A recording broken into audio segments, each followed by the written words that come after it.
were talking about management, rather than having sort of cookie cutter solutions, you're talking about management in the farming setting.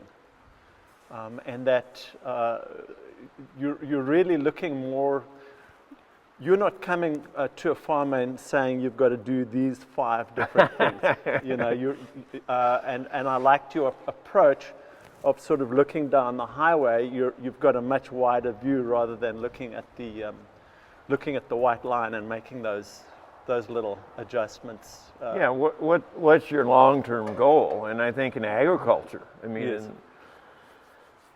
and heaven forbid in the United States, we should be looking, say, where do we want the United States to be in 60 years, and where do we want agriculture to be? I mean, in 600 years, and where do we want our soils to look like in 600 years? So we keep doing this. I mean, we've been at it 100 years.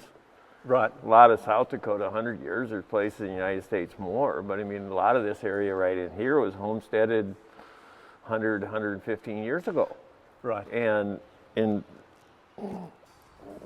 if we kept doing what we were doing initially, what would it look like? And now we're doing a little better, maybe.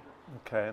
But what's it still going to look like? And what are the deer that are going to run out in front of us? I mean, one of the things that's going to run out in front of us is energy costs. 80% of the input costs in agriculture right now can be traced to fossil fuels. Well, that's not a good long-term strategy. You know, I mean, duh, it's okay for this year, next year, but it's really dangerous. And so, you know, the board and I at Dakota Lakes, I mean, we've decided that we're going to see if we can become energy neutral by 2026, fossil fuel neutral. So we're not dependent on fossil fuels. Now we're going to have some things like my new John Deere tractor is going to have fossil fuel in its manufacture. So I have to offset that by producing energy of our own here. But you know, the idea of trying to produce enough energy for everybody else doesn't make any sense either. Right. But you know, what are those things that are going to come and get us in terms of a danger? I mean, well, I think you were talking about Roundup Ready, Roundup resistant. We've got Palmer amaranth in the southeast. I'm thinking about some of the borer beetles now becoming resistant to BT corn.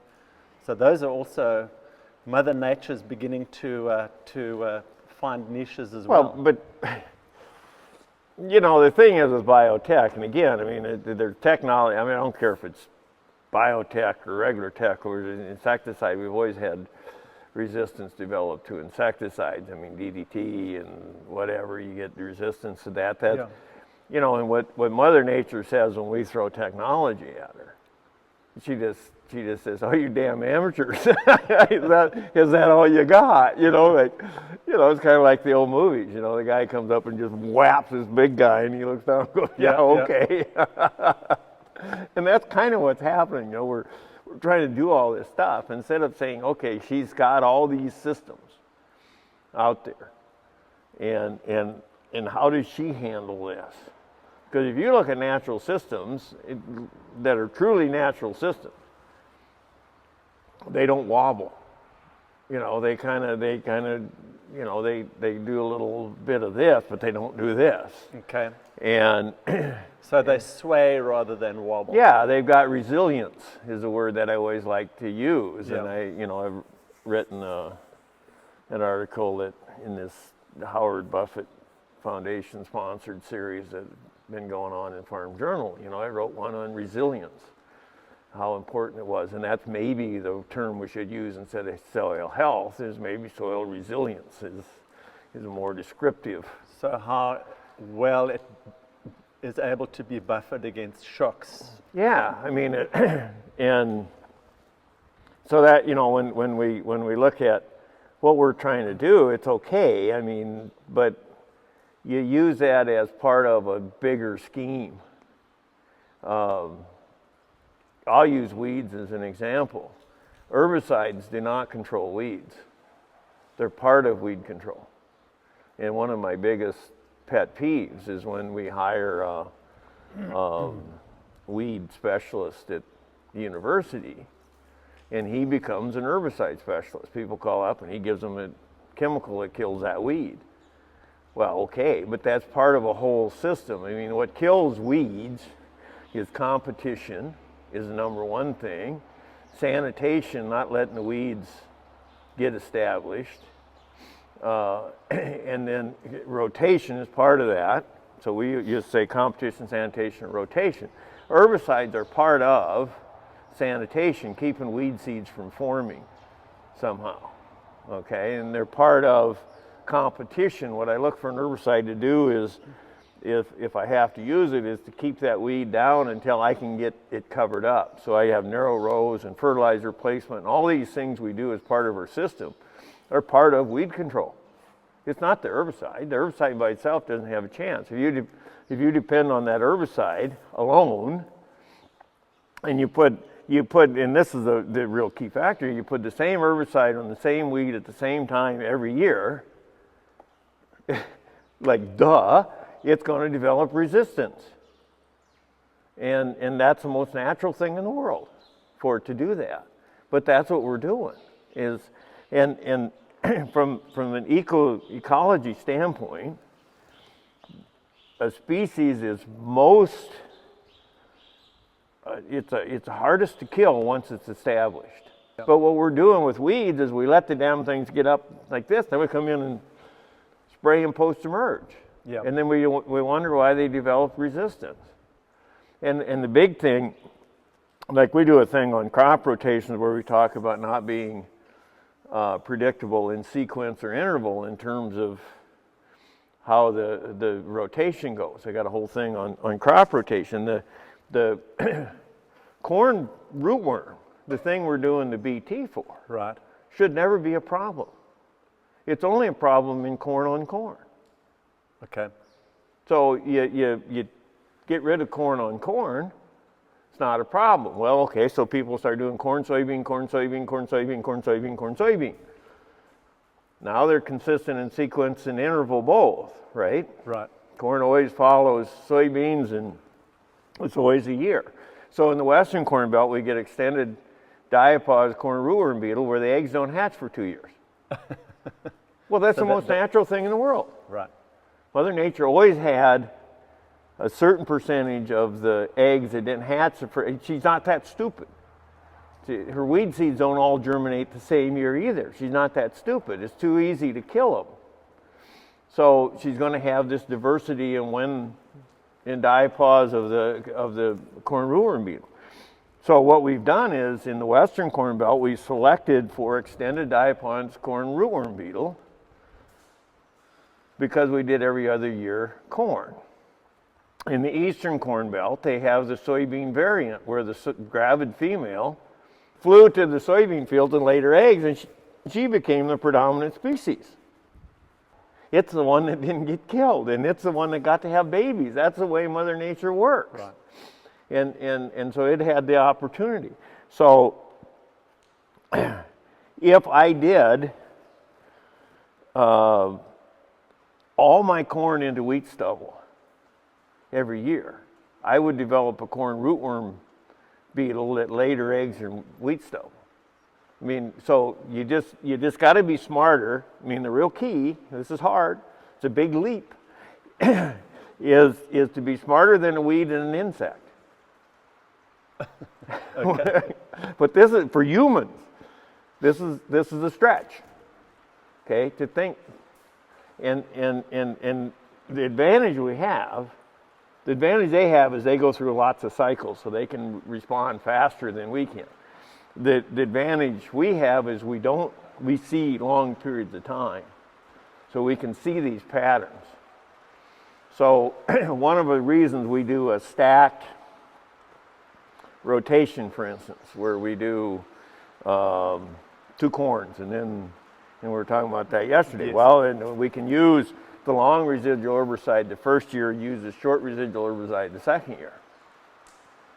So we're not using the same approach twice in a row. And they can't figure that out. Even though we can say, okay, every 6 years you're doing boom, boom, right? But by doing, controlling that weed twice in a row, and then we go away, and then we go to a couple of years of wheat, which just by competition, if you have a Palmer amaranth, right? Shove some winter wheat at that damn thing. It doesn't have a chance, because it doesn't start growing until wheat's this big. Right. Okay, so it doesn't have a chance. So the competition, just the non-herbicide competition, takes care of it. And so that's a big part of what we're doing is we, and we can still keep high percentages if we think corn, like under irrigation, corn's a good thing. We keep a high percentage of corn in the rotation, but we're throwing this other stuff in there just to mix it up. And it makes the corn better and much cheaper to grow. But unfortunately, economists don't necessarily look at systems. You know, they say, well, if you grow corn and it's this price, you make this much money per acre. But if I do all my acres of corn, it's very risky, very expensive, got a lot of money in technology, and I got to have huge machinery to do small acres because I got to get over it all. The point is as farmers, the diversity gives you lots of advantages. Economic advantages that you don't necessarily see unless you're doing them, because they save you all this money if you figure out how to take advantage of the system. Right. And then you start throwing livestock in. But the reason a lot of farmers don't do it is because we have these farm programs and crop insurance and these other things that tend to cloud the true economy of what's going on out there. See? And that's a good question you were talking about, and I think this is the last one, and you wanted to take us out, so we'll go out and have a look. But you had mentioned one of the, I can't remember if it was an article you had, but you were talking about your rotations that you had. And a lot of our rotations that we have are going to, or as a farmer, the rotation that I have may also, especially if I'm going to start managing my rotations more diversely, a lot of those things are going to depend on my own risk aversion. And you made the illustration about someone going to Vegas. Would you be able to tell us a little bit more about Well, that's with crops. Yeah. You know, like crop choice. Like there's a crop rotation and there's crop choice within rotation. Okay, right. And so the one I do the Vegas thing on a lot is like chickpeas. Yes. And if you're looking for a cool season, in this area, a cool season component as a precursor to winter wheat. And, yes. And one of the things we use to transition to winter wheat is a cool season broadleaf. It's kind of predominant way we do that. And that could be flax, it could be canola, it could be peas or lentils or chickpeas, or there's a whole series of crops that you can grow to do that. And guys always used to ask me, you know, well, what do you think of this and that? And it partially depends on personality, and that's one of the things about crop rotation is different farmers have different personalities and different risk aversion. So I always say if you go to Vegas and you go to the $100 table, you're a chickpea grower. You have the personality to be a chickpea grower. And if you live in the right area and whatever, that's a fit. If you go to the $5 table, you probably should be a pea grower or a lentil grower or maybe a flax grower or something like that. And if you eat at the smorgasbords and watch everybody else gamble, that's when you start looking at cover crops or what I call green fallow systems, where you're just putting a cover crop. Yes. And that's important. I mean, there's all kinds of things that get into how a guy chooses what he does with crop rotations. And we do different crop rotations on our north unit, which is the shallow, true vertisol, West River, ocean bottom, crappie soils. They have different personalities, and if a guy, and we don't have any of those, but if a guy has a nice agar or Highmore glacial or less type soil with lots of water holding capacity. He does a whole different set of rules in terms of what he does for rotation. So, one of the things when you see the whole corn belt growing corn and soybeans, or corn on corn, there's some really strong economic pressures coming from outside the system, not from the natural system, from outside the system, pushing guys into doing that. And those are real, but I think one of the things I hope that our policymakers look at is, are we putting in these outside pressures that are making guys do things that really aren't in the best interest of them or the ecosystem or agriculture as a whole? And I think we can do a much better job of rationalizing how we're doing things. And so what you get into is you get kind of this pressure pushing guys to do that, and then it has these unintended consequences, and you get another agency kind of saying, well, no, you shouldn't be doing that. And they, if we all sat back, heaven forbid, and had an adult conversation without all the hype and the parsed words and the goofiness and the taglines and talking points and whatever, and just said, okay, where do we really want to be in 600 years, and how are we going to get there? How do we want our food produced? And what do we want from this whole situation? Because one of my big concerns, and we talked about leaking before, but one of the big leaking things that's happening is a movement of grain from the farm somewhere else. And whether that be Taiwan or North Carolina, I mean, we've got corn comes from here to North Carolina and South Carolina to feed pigs. And now you got all the phosphorus there that should be here. Right. And how do we get it back? And as long as we can mine it, bring it back, we go, okay, that's fine. But that's a leakage, and if we do that for a long enough period of time, we got issues, and we're building these big circle tracks that we can load this stuff, and out it goes, and we're all going, wow, this is great, and the governor's going, we're exporting to China, that's great, but are they sending the phosphorus back, Governor? And I had a Taiwanese trade delegation here a couple falls ago, just about this time of year, just a little later, and the wheat's coming up, and the cover crop is dying, and them explaining that how the cover crop as it dies is feeding the nutrients to the wheat. And the interpreter said, oh, that means you don't have to put fertilizer on your wheat crop. And I go, well, if I'm going to send my wheat to Taiwan, then I have to replace the nutrients I sent to Taiwan. The ones other than nitrogen and carbon, I can catch those from the air, but phosphorus and magnesium and all these other things that we're sending has to come back, or I have to buy fertilizer. So I said, unless you're willing to take the poop from Taipei and put it in a container and ship it back to me, I have to use fertilizer. And the guy got this real shocked look in his face, and I'm going, okay, I guess I just lost my chance at the diplomatic corps. And then he kind of grinned, and he interpreted it. And then everybody started to laugh, and they started doing these kind of movements, like they're scooping their... And I'm going, okay, we got past this. But, I mean, that's just looking at the system. Exports are great, right? So we can send them wheat, and they can send us Toyotas from Japan. That's great, but there's no phosphorus in a Toyota. So how are you going to balance? If I look at this native ecosystem that's behind me, before we all showed up and started exporting, nothing ever left.